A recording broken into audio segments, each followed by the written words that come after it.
A Martian expedition crashes. The landing module crashed near the mysterious Mariner Valley, but the crew survived, losing their commander. The tugboat RS spacecraft with the last crew member is hanging in orbit, but it cannot help in any way, and now the rescue of the victims of the alien crash is only in their hands. "I don't think we can survive," one of the astronauts says. On Earth, TV reports say that 298 days have passed since the first manned space expedition to Mars. The Ares spacecraft is carrying 7 men and women from different nations. At the moment, they are entering orbit around the red planet to minimize energy consumption. The spacecraft had to overcome Earth's gravity and enter an elliptical orbit around the Sun, known to engineers as the Hohmann transfer orbit. Mars holds many secrets. In 1999, researchers could not detect a general magnetic field on Mars.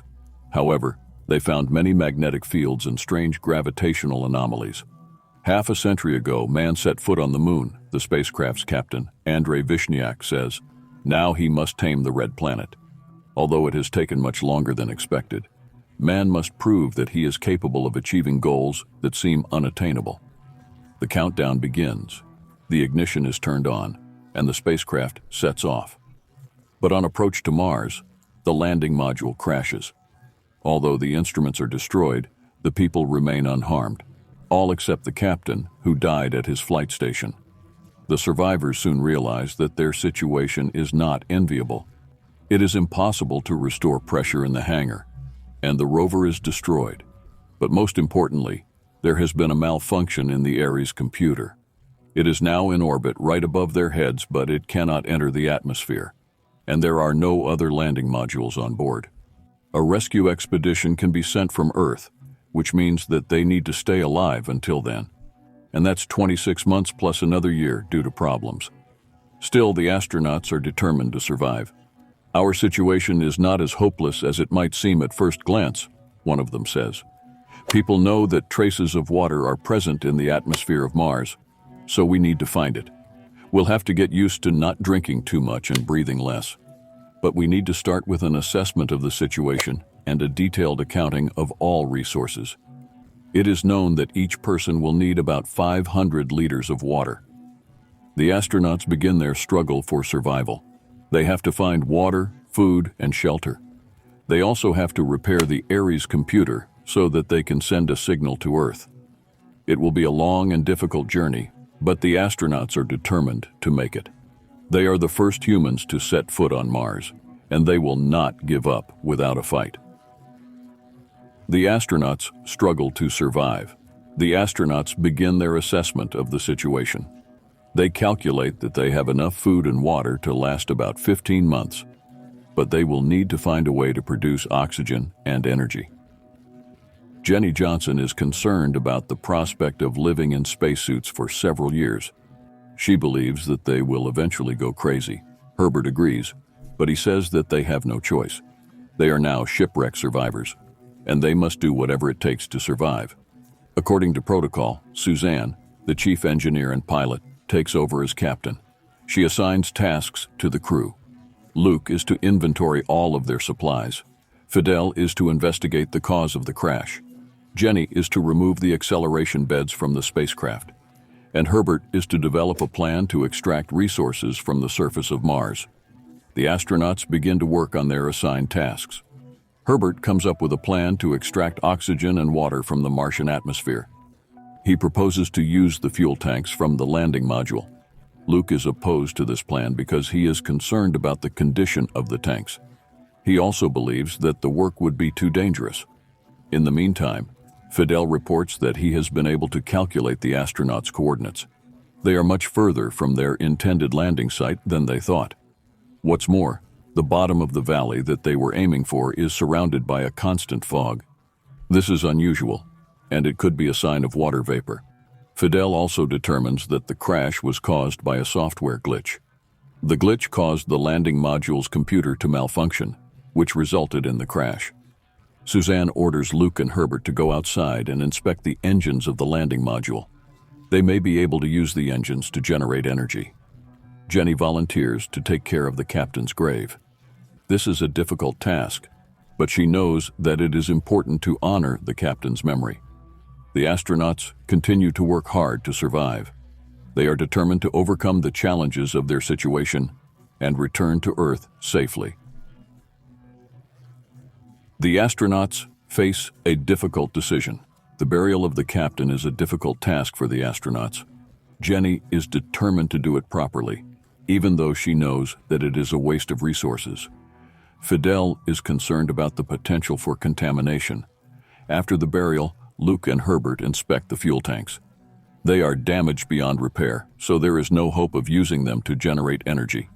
In the meantime, the scientists on Earth are studying the data from the landing module. They believe that the crash was caused by a magnetic anomaly on Mars. They also have a new theory about the mysterious fog in the valley. They believe that it may be caused by a large underground water reservoir. The astronauts are considering their options. They know that they cannot survive on Mars for much longer. They need to decide who will be rescued. Suzanne believes that the decision is clear. She is the pilot, so she must stay behind. Fidel is the astrobiologist, and his skills are not needed on the return trip. Herbert is the geologist, and his skills are also not needed. Jenny is the doctor, so she must stay behind to care for Luke. Herbert disagrees with Suzanne's decision. He believes that they have not exhausted all of their options. He suggests that they try to repair the landing module. The argument continues, but in the end, Suzanne's decision stands. Luke, Jenny, and Herbert leave the landing module and set off for the mysterious object in the valley. As they walk, they see evidence of a catastrophic flood that occurred 1 billion years ago. The landscape is scarred and barren. Finally, they reach the object. It is a large, cylindrical structure made of a strange black material. Luke asks Jenny to turn on the camera. He wants to record their discovery for posterity. The three astronauts stand in front of the object, contemplating its meaning. They know that they may never see Earth again, but they are determined to make the most of their remaining time. The astronauts make a discovery. The beauty of Mars, its icy silence, takes the astronauts' breath away. They are the first human beings to set foot on this alien planet. Finally, the Mariner Valley opens up before them, causing them to marvel. They decide to descend, even though it is quite difficult, and their air tanks are almost empty. Along the way, they discuss the footage they have taken, which could be shown to people on Earth on TV by the time they are gone. The moons of Mars, Phobos, and Deimos rise overhead, and their beauty is mesmerizing. Herbert compares them to the moons of Barsoom from the novels of Edgar Rice Burroughs about the adventures of John Carter on Mars. He had read them as a child and dreamed of seeing them with his own eyes. And now he has seen them, and this is the end of his journey, because his air tank is empty. Suzanne begs the man to take a few more steps, but he bids farewell to his friends and stays where he is. Suzanne and Fidel continue on. Luke tries to contact them, but to no avail. The signal is not working. Finally, the pair reaches the bottom of the valley. Meanwhile, in the landing module, Luke and Jenny hear an alarm. It turns out that there is a leak in the air. The sensors were damaged during the landing and did not work immediately. The pressure inside is dropping, and they will soon suffocate. Jenny wants to go outside, as the steam should be coming through the crack, which means that it can be found and sealed. But Luke asks her to admit defeat and proposes ending their lives in each other's arms. The woman is shocked by his cowardice. Meanwhile, Suzanne and Fidel enter a strange cave with perfectly smooth walls. Then, on the rocks, they see painted symbols that could only have been made by intelligent beings, and most likely resembling humans. Fidel is thrilled, as they have discovered the remains of an alien civilization. The pair wanders through the endless corridors. Jenny is still determined to go outside, refusing to die lying there waiting for the last moment. Suzanne continues to explore the cave, and they enter a corridor where the lights suddenly come on. Suzanne realizes that despite the fact that they did not pass through the airlocks, the pressure is somehow being maintained in this place. Fidel removes his glove, despite Suzanne's request not to leave her alone. Nothing happens. The man opens his helmet and inhales the air. But how is this possible? Suzanne also opens her helmet.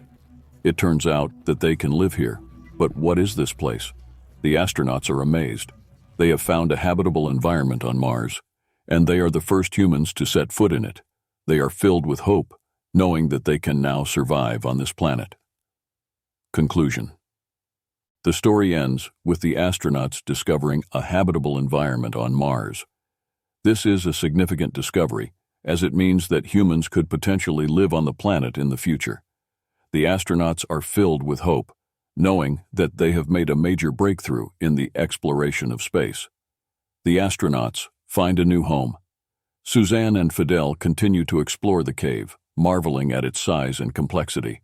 They are amazed to find that the air is breathable, even though there are no airlocks. Suddenly, Fidel turns down a corridor and collapses, gasping for air. Suzanne rushes to his aid, but she also feels lightheaded. She manages to pull Fidel out of the corridor, but it is clear that he is dying. Suzanne is left alone in the cave, feeling lost and alone. She wanders aimlessly, trying to make sense of what has happened. She records her thoughts and observations on a camera, hoping that someone will one day see them.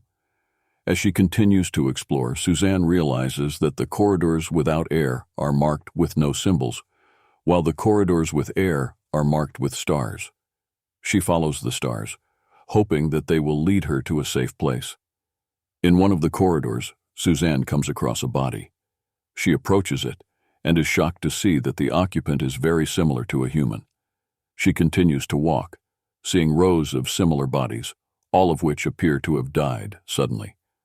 Finally, Suzanne reaches the exit. She is exhausted and traumatized, but she is also relieved to be alive. She calls out to Jenny and Luke, hoping that they are still alive. Jenny and Luke are still in the landing module, trying to find the leak. They hear Suzanne's call and rush to the surface. They are overjoyed to see her alive. Suzanne tells them what she has found. She tells them that there is air and water in the cave, and that they can survive there, if they can find a way to get there. Jenny and Luke are eager to try. They put on their spacesuits and head for the cave. They follow the same path that Suzanne took, and they eventually reach the bottom of the valley. They are amazed to see that the valley is lush and green. There is water, trees, and even animals. They realize that Mars was once a thriving planet, and that it could be again. Jenny, Luke, and Suzanne have found a new home. They are determined to survive on Mars and to one day return to Earth. The end. Morphox.